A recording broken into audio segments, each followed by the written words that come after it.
everything by the multiple of 68. Picking a winner is so random. You need a little luck. Hey, there has to be some random element. It's like blindly throwing darts. UConn. I just love how unpredictable it is every year. Yes. Oh, no, not Vern. Oh, sorry about that. Oh. The tournament is on. Everyone okay? Play along with us tomorrow on the Morning Edition.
It's another cool and cloudy day for us today as a blanket of clouds will just continue to move in from offshore. But the big weather story for us, it's the rain that's right around the corner. We're going to see a cold front move in tomorrow, heading into the afternoon hours, starting up in the North Bay, sweeping down to the South Bay throughout the afternoon and evening hours for our Friday forecast. And backing that is that area of low pressure with a lot of unsettled weather, meaning on and off showers expected into our weekend forecast, and snow, plenty of it actually, all the way up into the Sierra. The National Weather Service has issued a winter storm watch for our friends up there until Sunday. And back here in the Bay, we'll continue to see on and off showers lasting into early next week. I'll time that out for you coming up.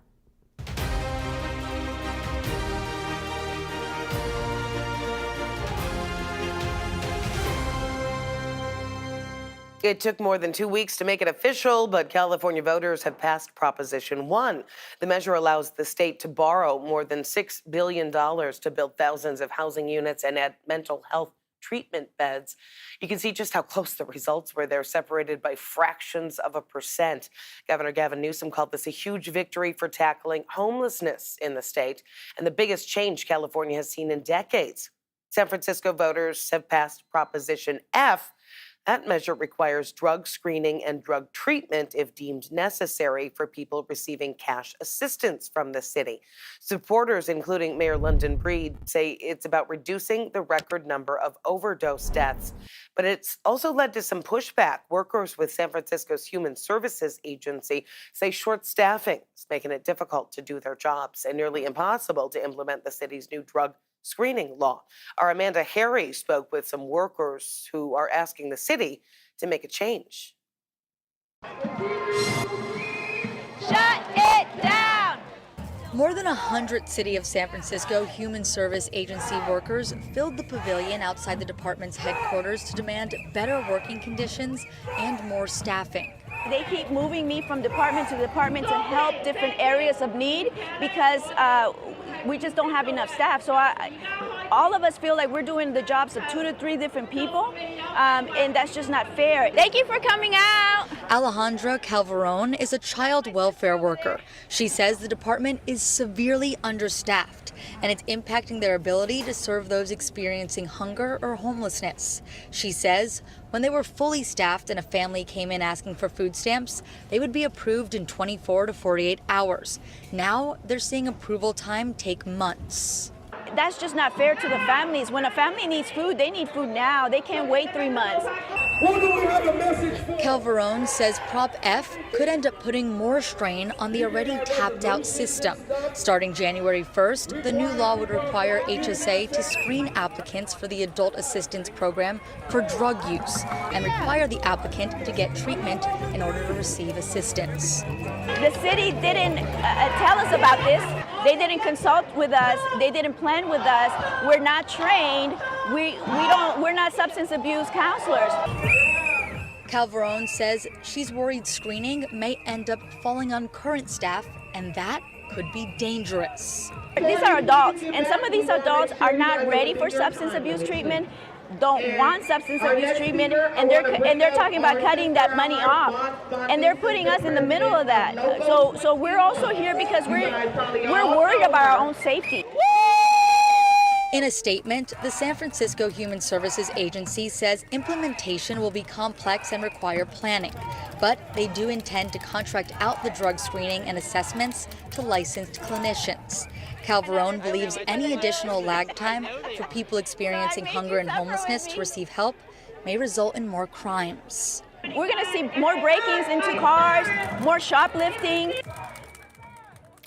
Well, the people Amanda spoke to say they are hoping to avoid a strike, but they will consider one if nothing happens by their June 30th deadline. Meanwhile, we are still keeping our eye on the South Bay's congressional race for District 16. More than 2 weeks after the primary, Evan Lowe and Joe Simidian are separated by just 3 votes in the race to replace retiring Congresswoman Anna Eshoo. Whomever eventually wins will face Sam Liccardo in November. Len Ramirez shows us what's happening behind the scenes to sort out this extremely tight race. Well, they are still processing the very last of the ballots that will be counted in this election. These are ballots that were sent in to the Registrar of Voters where the signatures didn't match or they were missing a signature. They make up about 1% of the total votes that were cast, but in this election they will decide who goes on to the November runoff.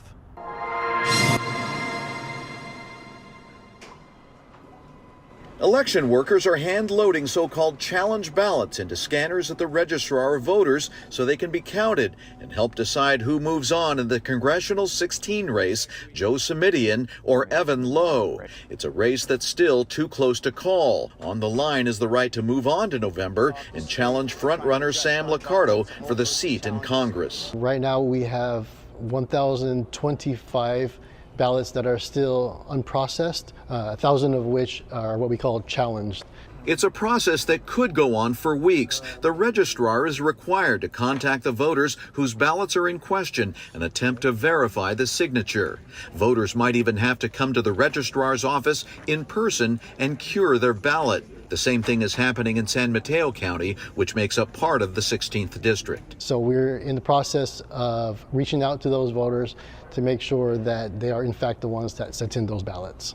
Evan Lowe, a member of the Assembly working in Sacramento today, declined to comment. Joe Simidian, a member of the Santa Clara County Board of Supervisors, sent us a statement that reads, quote, "Sometimes it takes a while for democracy to work. This is one of those times. That means counting and verifying all of the votes, every single one of them. By law, the registrar has until April 4th to count all of the ballots and certify the results." So whichever candidate ends up losing will have the chance to request a recount that they would pay for. The Secretary of State will certify the election results on April 12th.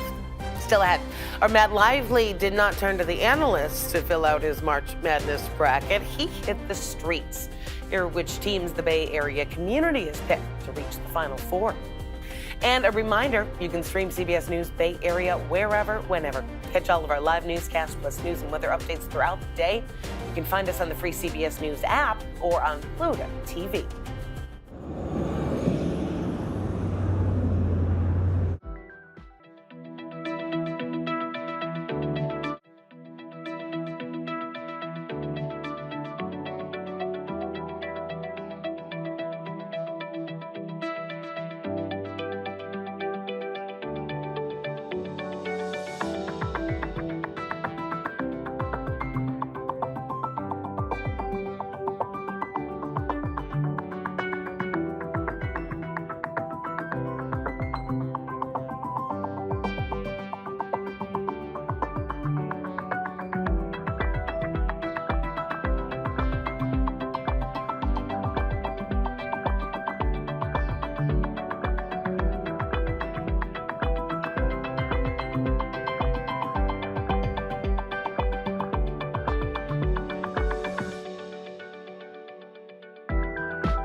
Taking a look at this afternoon, we're talking about 70s for one more day off into the East Bay near Antioch, with these partly cloudy skies still holding on tight to us here in the Bay Area. It'll be a little bit breezier along the coast. That onshore flow cooling our temperatures down to the low 60s near Half Moon Bay. We're hitting the low 70s down into the Santa Clara Valley, but once this cold front moves through that we're talking about here in the Bay Area, it's going to look a lot different, and that comes in tomorrow. So let's dive into the forecast for us. Starting off with that area of low pressure just offshore, it's still gaining some energy as we head into the afternoon hours today out in the Pacific. By tomorrow, it's going to sweep in, bringing us a series of showers, cooler weather, and some gusty conditions too. So let's zoom in a little bit closer to home. Today, we're seeing these partly cloudy skies on and off, acting like a blanket over us heading into our Thursday forecast. And Friday morning, a similar trend, but by early Friday afternoon, there's that cold front in full force, and backing it is a lot of unsettled weather. There's the center of that area of low pressure right there, continuing to wring out more moisture for us heading into our weekend forecast. It'll bring snow to the Sierra, and we'll see it slowly clear up into early next week. Today is the official start to March Madness. The first round of the men's tournament is underway, and the women hit the courts tomorrow. And our home team is on the road. Our chopper was overhead as the St. Mary's Gales boarded the bus to Spokane yesterday to take on Grand Canyon tomorrow. Kelsey Thorett was there with the fans to send them off.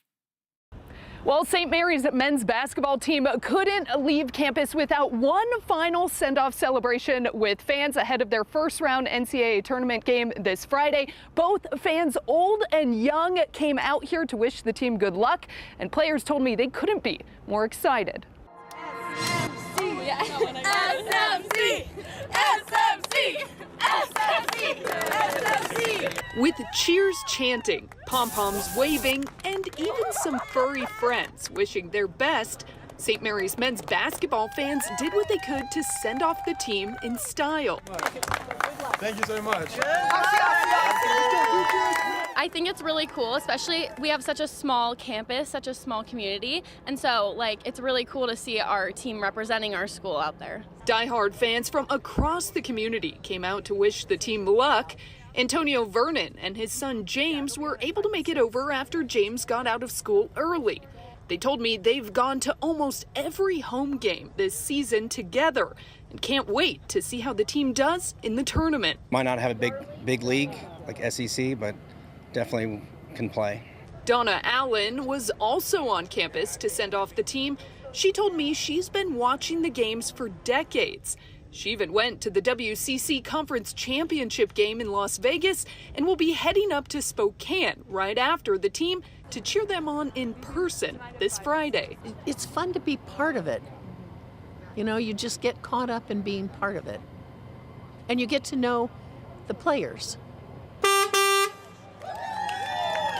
Both the players and head coach Randy Bennett say the support from fans this season has been absolutely amazing. Just knowing that support is there behind us, it's our motive, you know. We play for one another, but we also play for everybody that's behind us. So you just don't get this very many times in life, so you better enjoy it.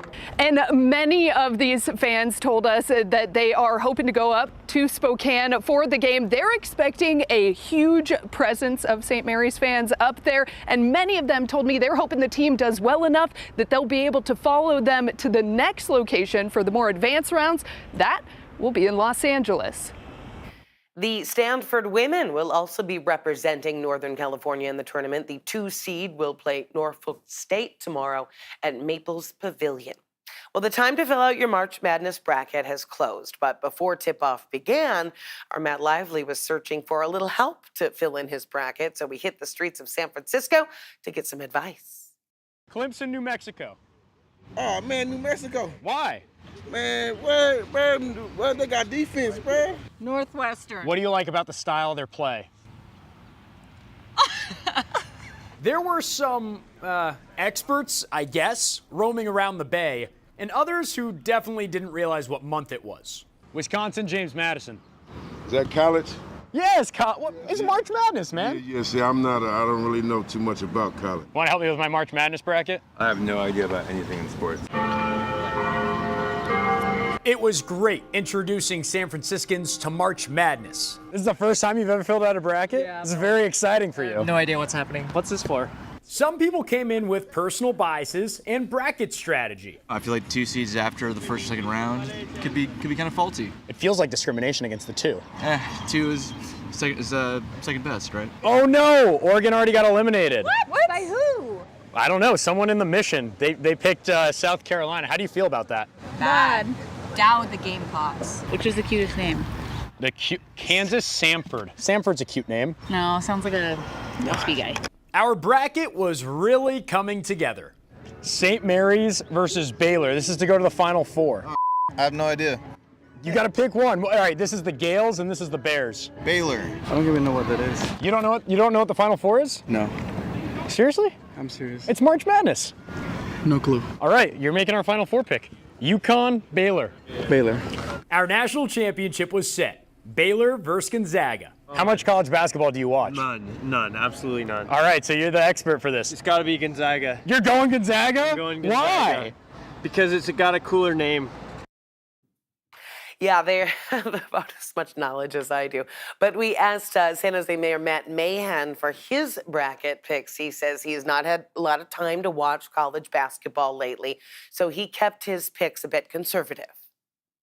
Well, UConn has lost some important players from their winning squad last year. I had a hard time betting against them. Their offensive efficiency is incredible, and I couldn't see anybody knocking them out. So I'm predicting a repeat, which may not be all that original. Had a chance to watch a Kentucky game the other night in my rare spare moments, and they looked really strong. So feel good about UConn, Kentucky. Arizona's playing great. I did pick Gonzaga as a bit of a dark horse, which obviously traditionally they've done a good job of. So I'm calling them going all the way to the Final Four. And now that the tournament has begun, you can see how our anchors are doing in their March Madness brackets. Just head to our website, kpix.com. Coming up in our next half hour here on CBS News Bay Area, tensions over free speech on campuses. A Bay Area high school student wants to know why her article on the Israel-Hamas war was censored. Plus, he's been a force in California politics for decades. The Bay Area community celebration for Willie Brown on his 90th birthday.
Makovic, and this is the minute. We now know the victim and a suspect in a deadly shooting in Pleasant Hill actually shot each other.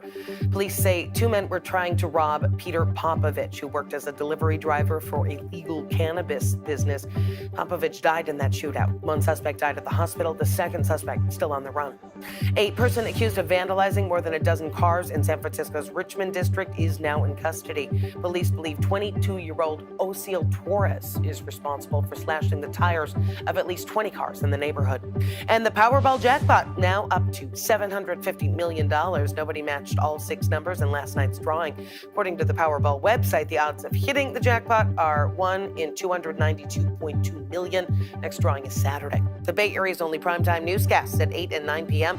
on the all-new Pix Plus, 44 Cable 12.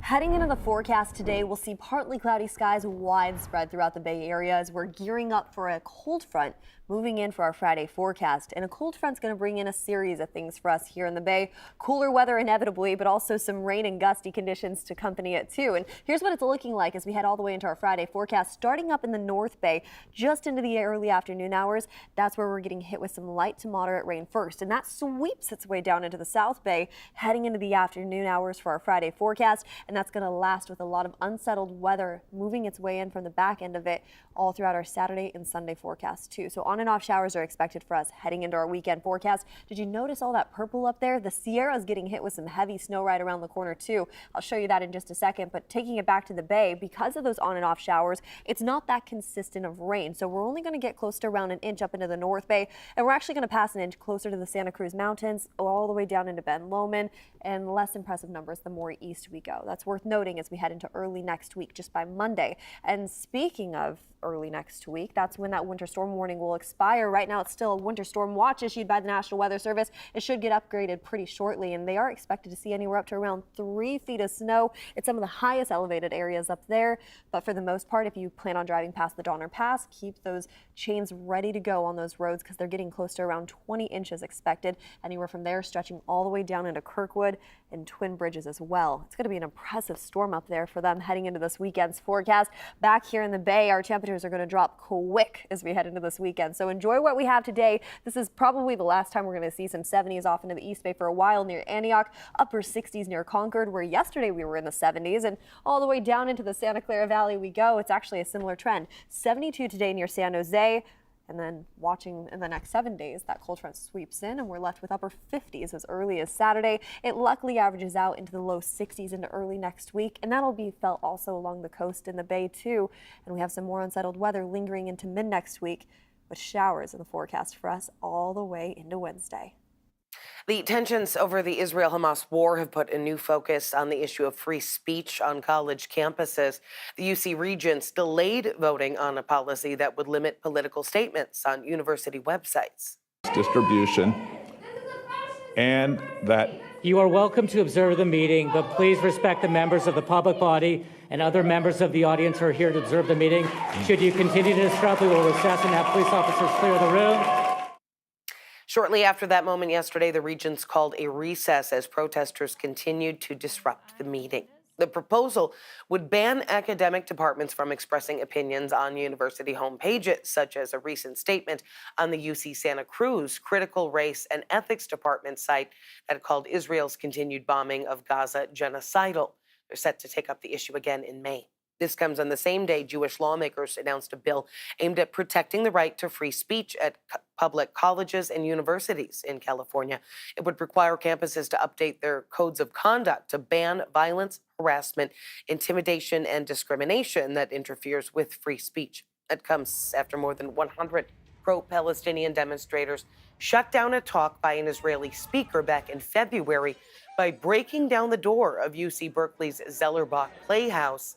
State Senator Steve Glazer from Orinda, who authored the bill, says it is to address growing safety concerns from both Jewish and Muslim students since the war started. We know that tensions are high following the October 7th attack.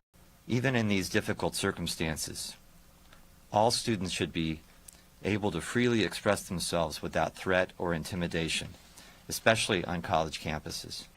If passed, it's not clear how the measure would be enforced, but Glazer says the legislature could withhold funding from schools that do not comply. We are seeing similar tensions at the high school level. An Oakland student says her school censored her by removing an article she wrote for the student newspaper criticizing Israel's military response in Gaza. As Kenny Choi shows us, it's highlighting a dilemma for schools as they try to address the conflicts in the classroom.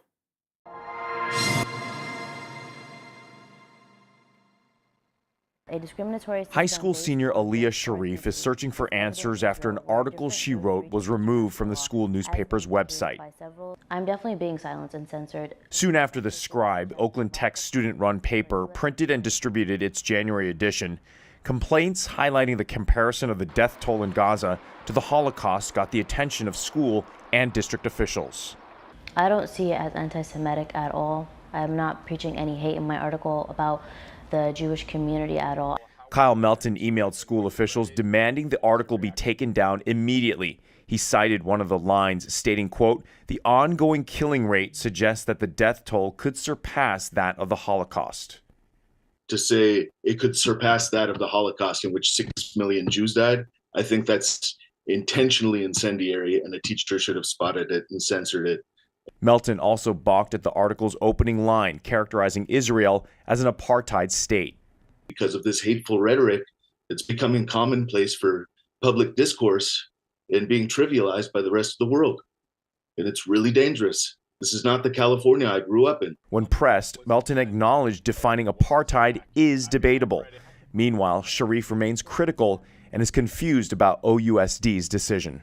I was really disappointed with the lack of communication our school had, because they didn't give me a specific reason why they wanted to take my article down, other than that it was a concern of my safety.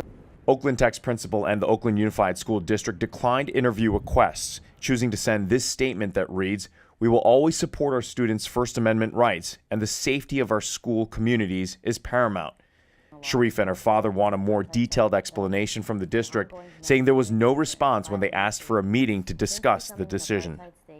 I'm standing by my daughter's side because I don't want anybody to take her voice away from her.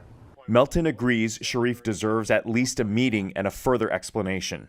For a high school student, it's a teachable moment where the teacher should be there to lead a more reasoned and peaceful discourse. I think the real issue is that people just really don't want to see the history behind it. Sharif believes her words critical of Israel were the reason why the article was erased. She's still waiting to hear why, not from critics, but from school officials. In an email sent to the Sharif family, obtained by CBS News, Oakland Tech principal Martell Price wrote in part, because the article is posted on an Oakland Technical High School sponsored platform, the school, staff, and students can be and are being framed as anti-Semitic. That perception makes the campus a target. I hope that you can all understand the decision that I am making as such, with guidance from OUSD Legal. President Joe Biden announcing a new student loan forgiveness program designed to help people who serve the country. The White House is sending emails to more than 77,000 student loan borrowers announcing their debt will be erased. Those who qualify include public service workers like firefighters, nurses, and teachers who have been on the job 10 or more years, amounting to $6 billion in debt cancellation. The administration's move stems from a federal program that's been around since 2007. A legendary Bay Area politician just reached a milestone. Former San Francisco Mayor Willie Brown turned 90 years old yesterday. City Hall hosted a huge birthday bash for him. About 300 people were there, including some of his co-workers. Brown was a former Speaker of the Assembly and a two-term mayor. Juliette Goodrich took a trip to his office on the Embarcadero, where he tells her, in a time when there's so much focus on age in politics, age is just a number. Whether he's playing boss dice from the prized window seat at Le Central, the enclosed deck, holding court at John's Grill, one of the oldest restaurants in the city, or being serenaded at Chief Sullivan's in North Beach, Willie Brown is a force of nature, unstoppable, unforgettable. All right, where are we going? My quest to uncover the secret behind his longevity. Hello. I met Brown in his office and tried to sweet talk him with a little birthday pie. What would be your favorite pie? Sweet potato. Okay, give me another one. It would be. Key lime. That's right. How'd you know that? Oh, that's a snitch. Somebody told you that. Speaking of birthdays, if you have to blow out the candle, do you have a certain wish that you do? Well, each time, I hope that I will be around to blow them out next year. That's my goal. They never heard an answer. And what a life. Willie Brown's unprecedented success is a long way from his childhood in tiny Mineola, Texas. At the age of 17, virtually penniless, he came to San Francisco to live with his uncle, doing odd jobs, driving a cab, or working as a janitor. He went to law school, got admitted to the state bar, and to have the nation acknowledge the racism which does in fact exist, and was then elected to the California State Assembly, where he served for 30 years. Yes, sir. Roughly half that time as the first black speaker of the assembly. Brown was then elected mayor of San Francisco. That's Kamala Harris at his side. How do you stay healthy? Do you have a routine? What are you doing? Well, I have always been very careful at the level of consumption on the food side, on the booze side. I try to get an adequate amount of rest, but above all else, I try to end the day without one issue still troubling me. The one thing this great communicator does not do. I will not text under no circumstance. The kind of things that we politicians say and talk about in many cases are not what you would want to have to market. That evidence could defeat you. That evidence could get you put away. With a Biden-Trump rematch in the works, Brown wants to prove age is just a number. It's frankly the very first time that I have in politics ever known of anybody to make age an issue. Cheers. Brown helped KPIX celebrate our 75th anniversary.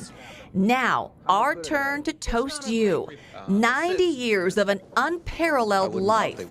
Happy birthday, Willie Brown, and may you have many, many more to come. Well, Willie Brown has left a lasting mark throughout the city. You can find some of the highlights that we have of the former mayor over the years. You can find that on our website, kpix.com. Coming up next, we're going to show you the journey of how a little-known American story went from a children's book to a musical theater production. Its opening night is this weekend.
It's another cool and cloudy day for us today as a blanket of clouds will just continue to move in from offshore. But the big weather story for us, it's the rain that's right around the corner. We're going to see a cold front move in tomorrow, heading into the afternoon hours, starting up in the North Bay, sweeping down to the South Bay throughout the afternoon and evening hours for our Friday forecast. And backing that is that area of low pressure with a lot of unsettled weather, meaning on and off showers expected into our weekend forecast, and snow, plenty of it actually, all the way up into the Sierra. The National Weather Service has issued a winter storm watch for our friends up there until Sunday. And back here in the Bay, we'll continue to see on and off showers lasting into early next week. I'll time that out for you coming up. March 31st is the day that we honor Cesar Chavez and the work he did to unite farm workers. But little do people know that the man who stood by his side was a Filipino American, and his name was Larry Itliong. This little known story is about to get amplified with its own theater stage production. It first started as a children's book. Ryan Yamamoto had a chance to go behind the scenes during rehearsal as the cast, crew, and the creator of the musical put the finishing touches on what they call an American journey. You can feel the tension coming from Gail Romosanta as she watches the cast and crew tweak and fine-tune her creation, bringing it to life on stage. So this is kind of like the really stressful time because we're so crunched up with time. It is a journey that began 5 years ago when Gail, along with her friend, the late Dr. Don Mabalon, wrote a children's book telling the story of Philippine immigrants who arrived in America only to find themselves working in the Central Valley fields as laborers. Larry wasn't sure if he would ever become a lawyer, but he could still help people get justice. And the Larry she is talking about is Larry Itliong, who organized the Filipino farm workers starting the 1965 Delano grape strike and joining forces with Cesar Chavez, co-founding the United Farm Workers. I think that this is a story for anybody who's an American, just like the Boston Tea Party. We learn about it is absolutely essential to America's identity. This story, Filipino Americans in labor history, should also be central to who the United States is and what American schools teach. And now, Larry Itliong's story will go from the pages of a book to a theater production on stage called Larry the Musical. The show will debut at the Brava Theater in the Mission District. And for actors Amar Cabling and Kylie Abuke, it is a chance for them to tell an authentic story about their own history. What it means to do this show about Philippine American history is very rare because not many shows are done with Filipino actors. Feels like we're very much doing this with our ancestors, with our community, with our people. We're not alone in doing this, and I think that's the best part of it. And for the cast and crew, the best part will come on opening night, where Gail hopes the tension of rehearsal will turn into a moment of reflection. I haven't had that moment where I get to sink into a chair, watch it, and just wonder what happened the last 5 years. I haven't gotten there yet, and I don't know what that's gonna look like. I'm looking forward to it. Looking forward to seeing her creation come to life on stage. But more importantly, looking forward to an audience watching and learning about a true American experience. Larry the Musical is now playing at the Brava Theater in the Mission District to preview audiences, but the opening night is this Saturday. The Oakley Police Department has a tale to tell after a struggle outside of a squad car. It would be an odd set of handcuffs to get that little guy in custody. Yeah, they made it happen, though. They got reports earlier this week that a wayward sea lion was roaming the roads. Despite all their training, it took some extra effort to get the animal into the back of their patrol vehicle. They found the sea lion near a Valero gas station a few miles from the Bethel Island Marina. Oakley's police chief has his own theory about how the little guy ended up there. We think that he may have got himself trapped into some smaller channels that lead from the Delta into some of our agricultural fields and small little canals, that sort of thing. One suggestion I saw online is that somebody picked him up and dropped him off. I don't think that's it at all. I think this is a matter of a lost, wayward sea lion. Police had to use bait fish to get him into the back of their car at the gas station, then drove him to the water and used more fish to try to get him out.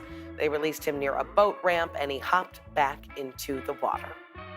Well, coming up, she is described as a warm, loving, and empathetic person. How this Jefferson Award winner is helping people who need it the most.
Taking a look at this afternoon, we're talking about 70s for one more day off into the East Bay near Antioch, with these partly cloudy skies still holding on tight to us here in the Bay Area. It'll be a little bit breezier along the coast. That onshore flow cooling our temperatures down to the low 60s near Half Moon Bay. We're hitting the low 70s down into the Santa Clara Valley, but once this cold front moves through that we're talking about here in the Bay Area, it's going to look a lot different, and that comes in tomorrow. So let's dive into the forecast for us, starting off with that area of low pressure just offshore. It's still gaining some energy as we head into the afternoon hours today out in the Pacific.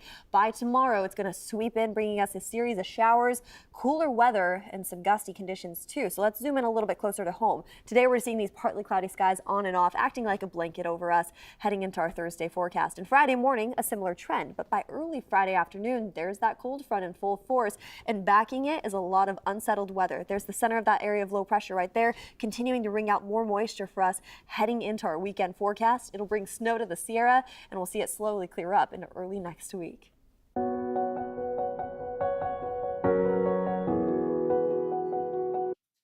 More than 3/4 of adults age 50 and up say they want to stay in their homes as they get older. That is according to a survey from AARP. A woman in San Francisco has spent many years helping people age in place safely. Sharon Chin introduces us to this week's Bay Area Jefferson Award winner. Daisy MacArthur lives a life of service because she loves people. I say, whatever you do, have patience, have kindness, and listen to them. Daisy MacArthur. Here. At age 76, Daisy has worked more than a quarter century for the San Francisco In-Home Supportive Services Public Authority. She provides help to low-income elderly and people with disabilities so they can stay in their own homes instead of moving to an institution. Her service rooted in her Southern upbringing. As a child, she tagged along as her mom and their neighbors responded to emergencies. We would watch them caring for the elderly, people that got sick, a snake bite, or broke their leg, or broke their arm. There you go. On this day, Daisy's picking up protective masks and gloves to use as she helps her clients with things like bathing, dressing, laundry, and cooking. The job is not easy and can be lonely, but Daisy knows she's making a difference. I wanted to treat myself the way I would treat you, and that's what kindness and niceness. The golden rule. The golden rule. How are you? Good. That's good. And Executive Director Itliong Norman says Daisy is the perfect role model, mentor, and trainer for 22,000 in-home supportive service providers in San Francisco. Daisy is warm, loving, empathetic, no nonsense. And most of all, Miss Daisy fights for what she believes in. I take them out the bag and put them on the floor, and I'll reach down there and pick up one, In fact, Daisy earned the nickname Mayor of Bush Street. When fire gutted her apartment building 25 years ago, she helped fight for emergency relief and housing for 36 other tenants left homeless. And more recently, I received my second shot on Valentine's Day. Daisy, along with her client, became spokespeople for older adults getting COVID vaccinations early in the pandemic when many were skeptical of the vaccine. In the end, Daisy just wants to help people thrive. I hope they remember the kindness, the good, the work that I did. There's an old song. May the work I do speaks for me. Oh, how are you? Good, how are you doing? Wow. So for going above and beyond in providing in-home care and training, this week's Jefferson Award in the Bay Area goes to Daisy MacArthur. Pretty amazing. Most recently, Daisy cared for one client for more than 30 years until he passed away at age 101. And before that, she cared for his 102-year-old mother. Daisy also has organized memorials and burials for several unhoused people that she had come to know. You can nominate your local hero for a Jefferson Award online at kpix.com/hero. Thanks for streaming CBS News Bay Area. I'm Ann Makovic. We're going to be right back with your First Alert forecast and another look at your top stories.